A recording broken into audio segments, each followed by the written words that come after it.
This is John Cogley. I'm the owner of Daniel Smith, and we're in the artist studio. Today we're with Pablo Ruben. Pablo is from Spain. He's an artist and also a Daniel Smith brand ambassador. We're welcome to have him and looking forward to what he has to say. Hello, Pablo. Hello, how are you? I'm good, thank you. Good. So can you introduce yourself to the people watching and then show us your studio and your method of painting? Yes, of course. Well, today we are at my studio, my usual place of work. Here you can see my easel. This is my easel, and this is the last work I have done right now for a live demonstration on Instagram. Here you can see my palette, all my colors, my brushes. My studio is here. There are a lot of works of another mates. I used to exchange works with many artists, and I love to see them everywhere, to remember the artist, the person, and to have all in my walls. My studio is just in the street. I'm going to show you the street. It's a small town in the south of the region of Madrid. Very quiet, very calm.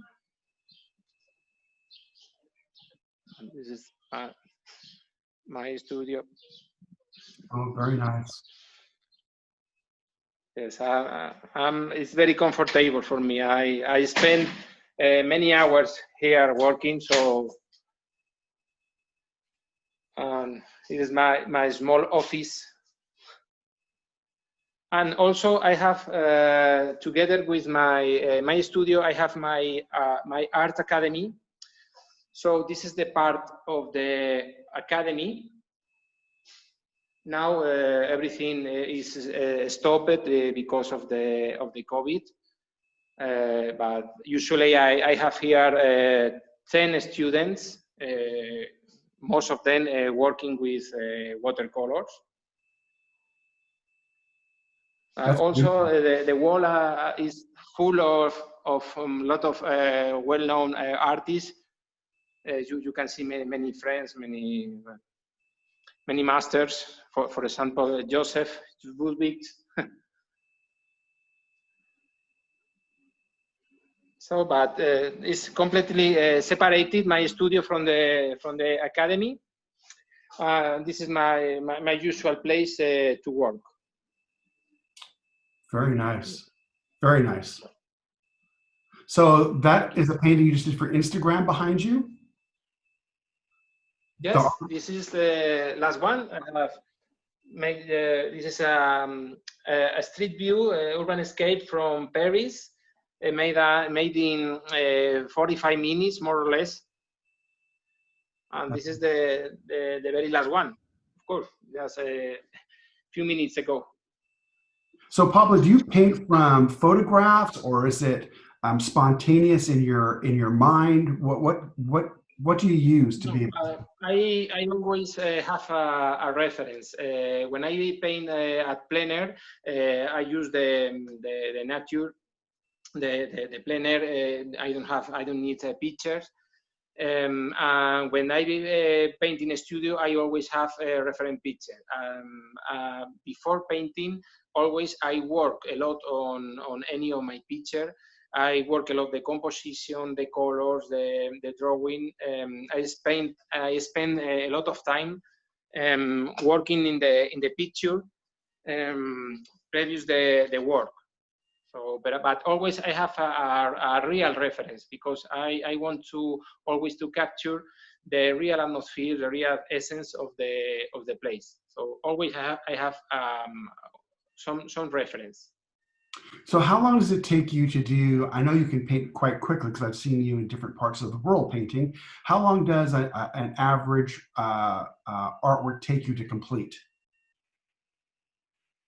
So usually when I paint in plein air, I paint in plein air because I join in many plein air contests. Here in Spain, there are hundreds of plein air contests. And the size of the work used to be about 1 meter by 1 meter. And this kind of work, it takes to me about 4 or 5 hours to complete this big size of paper.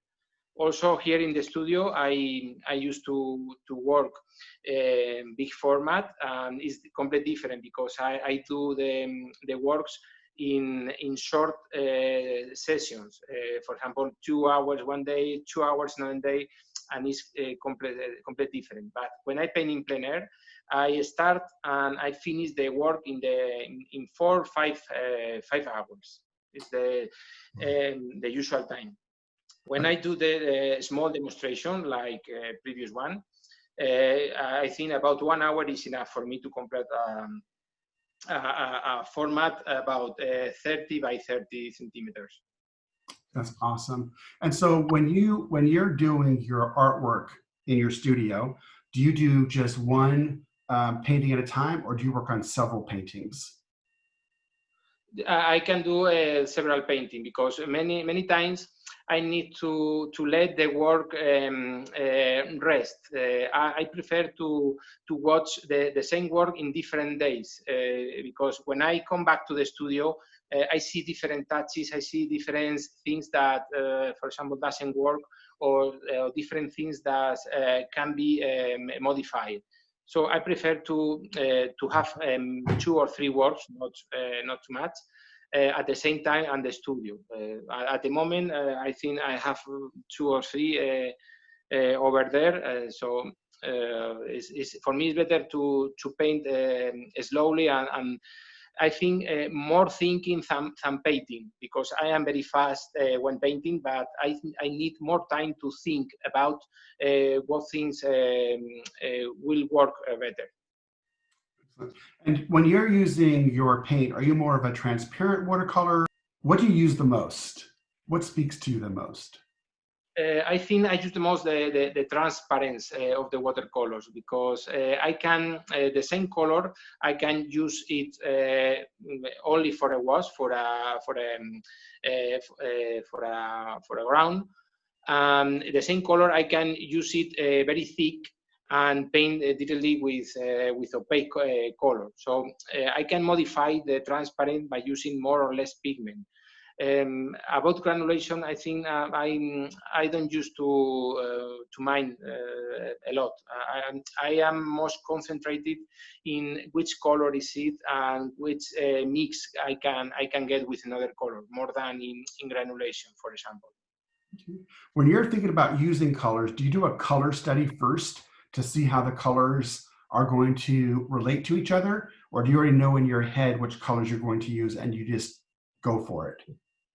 No, I used to make a previous study, but always I make the study when I decide which picture I am going to paint. From the same place, for example, for this last one from Paris, maybe I took about 40 pictures of the same place, changing the light, changing the situation of the eye of the viewer, changing the position of the cars. So then, when I do the composition study, I also change in my computer what will be the range of colors, and sometimes even with Photoshop, I make the picture more warmer or cooler, or even I erase some blue from the picture. So I always make a previous study of colors and balance always. Oh, beautiful, beautiful. And so when you have a beautiful studio, by the way. What kind of brushes do you like? Are you a fan of synthetic here, natural here? And what kind of is a general brush choice that Pablo uses when he starts a painting? Yes, I think most of my brushes are synthetic. Because I prefer to catch thick pigment many times. Synthetic hair usually is harder. So most of my brushes, I think I have here, I'm going to show you. For example, these brushes is synthetic brush, is Skoda Ultimo, imitation natural hair, but it's synthetic because it's a bit harder. And also, most of the time I use this kind of brush. Is perla and also synthetic. Few times I use natural hair. Maybe sometimes I coat hair to make big washes with a hake brush, but my small brushes are most of them synthetic ones. Did you start your career as a professional artist with watercolor, or did you go to school and practice with other mediums as well? Yes, I started, I think, as any artist, by drawing, and then I changed it to oil color. After oil, I discovered, I think, 20 years ago, because I have been joining in plein air contests since I was 18 years old, since I have a driving license. So I started with oils. The oils it was very difficult to paint in plein air because the white spirit was not easy. Then I changed it to acrylic. I was about, I think, 5 years painting in acrylic. And then one day I tried the watercolor. And since that day, I have never come back to the other techniques because I love a watercolor, and it was the technique that most adapted to me, to my style and to my way of painting. So, but I have done all, also in my academy, I teach all techniques. I teach oils, I teach acrylic, because I have done once. Excellent. So I've seen a lot of your work, and I own some of your work, and you do landscapes. I love your landscapes, and you do structures and buildings and planes and people. You go across all the different types, so you're very, very broad. Oh, thank you. Yes, for example, I don't paint still life. I don't paint flowers, but in landscape, I can do any landscape. I prefer to do landscape.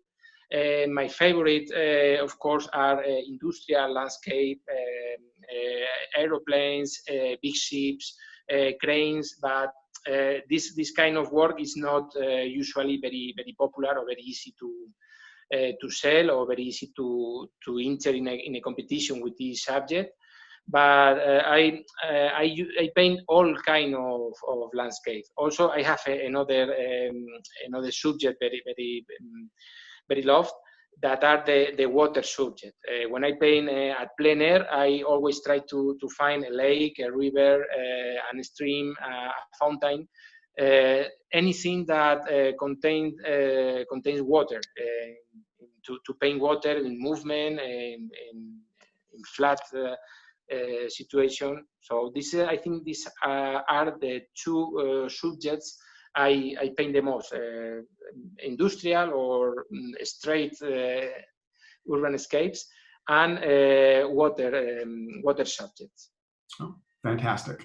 And so, Pablo, you're a teacher and you do lots of demonstrations. Is there a tip or technique you can tell the people watching about that you think may help them? Yes, I think the most important is to have in your head all the steps you are going to do. I don't improvise. I always have very clearly which part of the paper is going to be painted on dry paper, which part is going to be on wet paper. And during the process, in my head, I have very clearly, if I am painting the sky on wet, I leave a dry space to keep working without stopping. And I have always all the steps very clearly. So I think you need to stop before start painting and make a very clearly process first in your head, and then start painting. Then the rest of the work is a question of technique, no? To control colors, to control humidity, to control brush strokes. But I think the most important is the process. How are you going to follow each step? I think is the best advice I can do to any artist. Thank you. So today we've been in the artist studio with Pablo. Pablo, thank you so much for showing us your beautiful studio and taking the time. Welcome. I wish you and your family safety and health, and I look forward to seeing you in the future again. I hope we have many meetings to this year. Fabriano, it's a pity all cancel. I hope soon we can meet each other in person, and everything could be better. Fantastic. Thank you, Pablo. Thank you. Bye bye.